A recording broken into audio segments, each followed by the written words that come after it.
शब्द सुने ने कि राखा एक हमारा स्वामी, सकल घटा का अंतर्यामी। सारे का साथ संगत ये सब कुछ जानता है और इो साथ संगत साडी रखा करने वाला है। गुरबाणी में ही साथ संगत लिखे है कि आज अंत जो राखन हार, तान सो प्रीत न करे गंवार। अरे गंवार आदमी ऐसे प्रभु के साथ प्रीत नहीं करता जो आदि से लेकर अंत तक हमारी रक्षा करता है, हमारी रखवाली करता है। तान को मूढ़ा मन नहीं लावा। अरे मूर्ख आदमी ऐसे प्रभु को मन में नहीं बसाता। ये युगों युगों से सत्संग हमारी पूर्ति कर रहा है, हमें चला रहा है, हमारी रक्षा कर रहा है। जो ठाकुर सद सदा हजूर है, जो हमेशा साथ से हमारे साथ रहने वाला। हम सत्संग सोए हुए हैं तो हमारे श्वास चला रहा है, हम बस में सफर कर रहे हैं तो हमारी श्वास चला रहा है, हम अगर हवाई जहाज में उड़ रहे हैं तो भी हमारी श्वास चला रहा है, क्योंकि ये हर जगह मौजूद है। अभी सुन रहे थे ना गोपाल पंडित जी की बात। महाराज जी इसको अपना सिंहासन देना चाहते थे और बार बार साथियों भूल कर रहे, घोड़े के चक्कर में। कहा तो शास्त्री में सिंहासन मिलने वाला था, गद्दी मिलने वाले थे, और मन में सासू ने सोच दिया कि मेरे को काबुली घोड़े चाहिए। इतना बढ़िया पाठ सुना के, इतने अच्छा सत्संग करके भी, और घोड़े में माया के चक्कर में बच गया।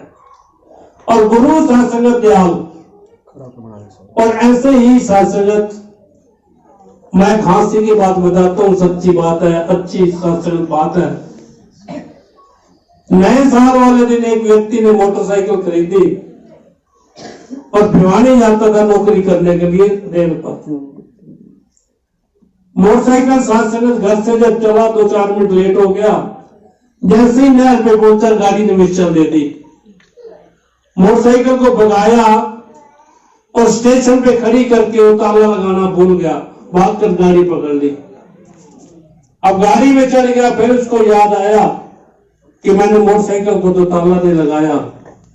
फिर उसने प्रभु को याद किया कि प्रभु अगर मेरी मोटरसाइकिल सही सलामत मिल गई तो 51 रुपए का प्रसाद बांटूंगा। मोटरसाइकिल को भगवान के हवाले कर दिया। भिवानी चला गया, ड्यूटी पे हाथ नहीं लगाई। दिल मानना नहीं चाहे, उसने प्रभु को सौंप भी दिया, फिर भी दिल नहीं माना। दोपहर को 12 बजे जो गाड़ी आती उस पर वापिस आ गया। सासे मोटरसाइकिल सही सलामत खड़ी है और चाबी उसके अंदर ही खड़ी है। बोले सोनिया। अब मोटरसाइकिल उठाई, भगवान का धन्यवाद किया कि प्रभु तेरा धन्यवाद कि तूने मेरी मोटरसाइकिल की रक्षा की है। शाम को शास्त्री काली देवी मंदिर में प्रसाद बांटने के लिए 51 रुपए का, काली देवी मंदिर में प्रसाद बांटने के लिए गया, मोटरसाइकिल को ताला लगाकर, और जैसे प्रसाद बांट कर आया तो बाद मोटरसाइकिल नहीं। अब वो साथ संगत चिल्ला रहा है कि स्टेशन पर तो ऐसे खड़ी रही। मैंने कहा भाई स्टेशन पे तूने भगवान के हवाले की थी, यहाँ तो अपने आप उसको ताला लगा के गया। अगर भगवान को सौंप के जाता तो यहाँ भी तेरी मोटरसाइकिल की रक्षा करता। साथ संगत महापुरुषों ने साथ संगत राखा एक हमारा स्वामी, सकल घटा का अंतर्यामी। सारे इसके दिल की सासी जानता है किसके अंदर क्या चल रहा है। अभी बात छठे गुरु नानक बाबा हरगोबिंद साहब की चल रही थी। एक बहन गई सासू जिसकी संतान नहीं थी, बाबा जी को प्रार्थना की कि बाबा जी इस दुनिया में मैं भी कोई सुख प्राप्त करूं, 1 लाख अगर आपकी कृपा हो जाए। मैंने सारे वैद हकीम छोड़ दिए, मैंने बहुत दवाइयां खा ली, अब थक हार के मैं आपकी शरण में आई हूं, कृपा करो। अगर 1 लाख आपकी कृपा हो जाए, आप समर्थ हैं। बाबा जी अंदर ध्यान हुए, कहने बीबी तेरे भाग में नहीं है।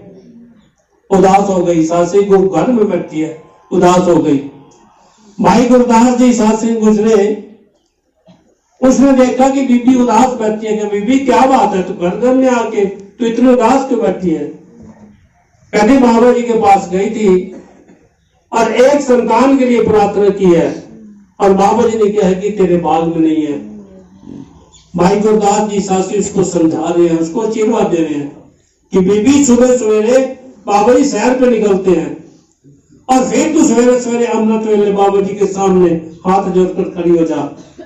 अगर बाबा जी फिर ये बात कहे कि तेरे भाग्य में नहीं है, तूने एक बात कहनी कि भाग्य विधाता तो तू है ना, भाग लिखने वाला तू है ना, अगर पहले ने लिखा तो अब लिख दे।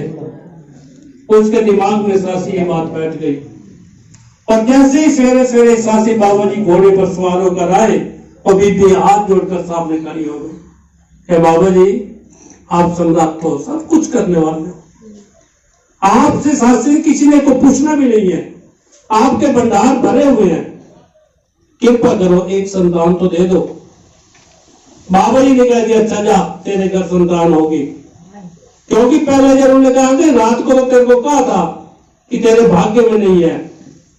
अब साथियों भाई गुरदास वाली बात की बाबा जी भाग्य विधाता तो आप हो ना, अगर मेरे भाग में पहले लिखा तो अब लिख दो।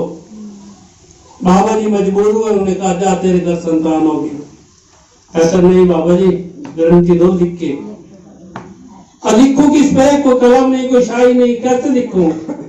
और बाबा जी के सामने सासी हथेली कर दी और एक टिक्कर पकड़ा दिया और जैसे ही सासी बाबा जी एक लिखने लगे नीचे से घोड़ा हिल गया और एक के साथ बन गए।